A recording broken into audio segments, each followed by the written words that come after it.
Disisakan tadi oleh Bapak Ridwan Saidi sebelum kita break tadi apa pendapat saya ingin mengatakan dari sini dulu, dari sini dulu. Jadi gini, secara etimologis itu kan sebetulnya pluralisme itu ya arti plural dan isme. Plural itu artinya jamak, banyak atau bhineka, isme artinya paham. Jadi paham kemajemukan atau paham kebinekaan. Saya melihat begini Babe, bahwa pluralisme itu sebetulnya bisa menjadi kata benda atau juga bisa menjadi kata kerja. Nah, cuman saya melihat untuk konteks toleransi antar umat beragama, maka pluralisme itu harus dipahami sebagai kata kerja. Kenapa? Karena kalau hanya kita memahami ada kebinekaan tanpa kita melakukan sesuatu apapun untuk merawat kebinekaan itu, maka itu menjadi sia-sia. Saya mau mengatakan misalnya sebagai contoh, orang yang beragama Kristen, orang yang beragama Hindu, Buddha, dan juga orang yang beragama Islam, itu tentu perlu dia melakukan toleransi, menghargai kebinekaan, kepluralismean yang ada di Indonesia, tetapi pada saat yang sama, dia juga harus menginternalisasi ajaran agamanya. Saya sebagai seorang Muslim misalnya, saya harus betul-betul memahami ajaran agama saya, harus melaksanakan ajaran agama saya. Mengapa saya harus melakukan itu? Karena saya yakin dan tahu persis, apabila saya menjadi seorang Muslim yang baik, maka akan muncul toleransi itu sendiri. Toleransi yang bisa menjaga kebinekaan. Saya yang ditanyakan oleh guru kita tadi di atas adalah pluralisme dalam konteks paham. Tapi ada dua di sini, pluralisme sosiologis dan pluralisme teologis. Orang banyak mencampur adukkan. Bagi Partai Persatuan Pembangunan, pluralisme jelas pada konteks sosiologis atau hablum minan nas. Tapi dalam konteks teologis jelas lakum dinukum waliyadin. Jadi agamamu, agamamu, agamaku, agamaku. Tidak boleh ada kemudian paham yang kemudian menyatakan semua agama itu kemudian dicampur adukkan sedemikian rupa sehingga merelatifisir kebenaran masing-masing agama. Ini yang saya perlu tegaskan. Kita tidak salah memahami pluralisme. Jati diri dari partai kami, Partai Demokrat, itu adalah nasionalis religius. Basisnya itu jelas. Humanisme, nasionalisme, dan pluralisme. Dalam hal ini masuk kategori yang disampaikan oleh Bang Ridwan tadi, pluralisme, yaitu sebagai sebuah paham. Bagi kami pluralisme itu bukan soal proses, soal tunggu waktu seperti dikatakan oleh Nahra tadi. Bagi kami pluralisme itu adalah sebuah bagian dari keyakinan yang harus dijalankan, dan itu adalah konsistensi dan komitmen kami sejak awal. Itu yang saya katakan, bahwa di Demokrat itu sangat pluralis sekali. Dari wakil ketua umumnya ada yang Nasrani, dan kemudian secara etnis pun beragam gitu. Dan saya beruntung sebagai orang Demokrat yang diayomi oleh prinsip nasionalis religius yang seperti itu. Ini yang harus menjadi contoh. Jadi bukan masalah proses tunggu waktu. Kalau kita committed sekarang, ya sekarang. Ya, gitu. Silakan. Ya. Sejak awal kami sadar bahwa bangsa ini tidak satu golongan ya, tapi heterogen gitu.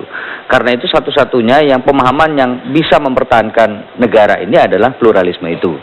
Bagi kami pluralisme di Indonesia menjadi mutlak adanya dan harus dilakukan, harus diperkuat. Bhinneka Tunggal Ika itu adalah salah satu implementasi dari bentuk pluralisme itu. Dan toleransi menurut saya tidak akan pernah ada kalau tidak ada pluralisme. Karena itu menurut saya sebelum orang melakukan toleransi, sebelum orang mengerti dan paham hubungan antar agama, hubungan antar individu, saya kira orang atau personal itu harus paham tentang apa sebetulnya pluralisme. Yang intinya adalah menghargai pendapat orang, menghargai sikap orang tanpa kemudian harus masuk kepada keyakinan orang tersebut. Yang disebut lakum dinukum itu adalah sebetulnya kita ingin orang itu yakin dengan pemahamannya sendiri, tapi kita tidak akan menyalahkan keyakinan orang lain. Itulah yang sebetulnya inti dari sebuah pluralisme itu. Ya, silakan. Pluralisme dan toleransi itu nggak bisa dengan ucapan saja, harus dengan praktek. Gini, karena kita banyak ya disesatkan dengan opini-opini publik, ya terutama melalui media, mohon maaf, maka kadang-kadang seperti kata guru kita tadi ya, kita itu sepertinya yang menjadi kesalahan terbesar dari toleransi itu adalah umat Islam. Karena apa? Mereka hanya lihat Jakarta saja. Saya 3 minggu lalu di Tapanuli Utara itu masjid nggak bisa berdiri, warganya protes juga ke bupatinya, sama saja di Bali juga sama, di mana NTT juga sama. Kasusnya kalau seluruh Indonesia, bukan hanya Muslim saja menjadi tersangkanya. Inilah kesesatan informasi yang kemudian membrainwash masyarakat seolah-olah Muslim mayoritas itulah yang menjadi pelakunya. Ini yang pertama. Yang kedua, kalau pluralitas, saya jelas ini harus kita akui, tetapi doktrin pluralisme ini yang harus kita benarkan. Jangan kemudian kita disesatkan dengan istilah semua agama sama gara-gara pluralisme. Itu yang harus kita luruskan. Baik. Supaya masyarakat menjadi benar pemahamannya. Sedikit saja tanggapannya. Iya, saya kira Mustafa, Romi memformulanya lebih gampang ya. Itu mengenai aspek sosiologi, etika, pluralisme. Saya ini maaf Pak Alvito, saya suka susah kalau mengucapkan pluralisme, suka terucap flu burung gitu kan. Ya maaf ya. Jadi yang dia Sebenarnya mengatakan kalau kita- itu tidak termasuk kepada teologi yang dibilang oleh Romi. Saya kira itu pas itu sama nama Sebenarnya Mustafa. kalau kita masuk ke dunia pemikiran keagamaan internasional, maka kita akan dapati isu pluralisme ini lebih kepada sebuah isu yang dipaksakan oleh globalisasi. Karena pada saat globalisasi ini mendunia, maka mereka melihat agama ini sebagai salah satu potensi konflik yang harus dilenyapkan. Dengan cara seperti apa? Bentuk sebuah paham keagamaan baru, itulah yang mereka sebut dengan teologi global. Supaya Anda paham bahwa kita harus, Anda sebagai generasi muda, Anda jangan terjebak dengan isu-isu internasional.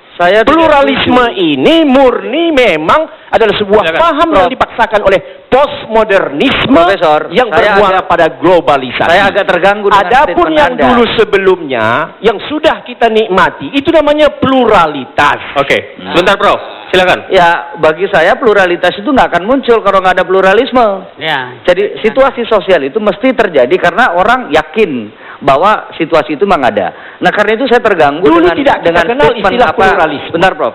Saya terganggu dengan statement profesor yang mengatakan bahwa pluralisme itu kaitannya atau selalu kemudian kaitannya dengan westernisasi atau globalisasi. Bagi kami sebagai orang Islam dan anak muda NU, pluralisme itu fakta sosial, Pak. Nggak bisa kemudian pluralisme itu dihapus. Kenapa? Karena pluralisme itu berangkat dari heterogenitas. Dari dulu ajaran kita, Gusti Allah sudah mengatakan nggak mungkin Muhammad kamu memaksakan umatmu itu sama. Itu sejak awal. Nah karena itu kemudian ajaran kita, ajaran Islam mengatakan bahwa perbedaan itu fakta sosial, nggak bisa dihilangkan. Baik. Yang paling mungkin dilakukan oleh kita adalah bagaimana kemudian perbedaan itu menjadi hasanah dan tidak saling kemudian Itulah menafikan. Itu sebenarnya yang terpenting. dimaksud dengan Karena itu pluralitas.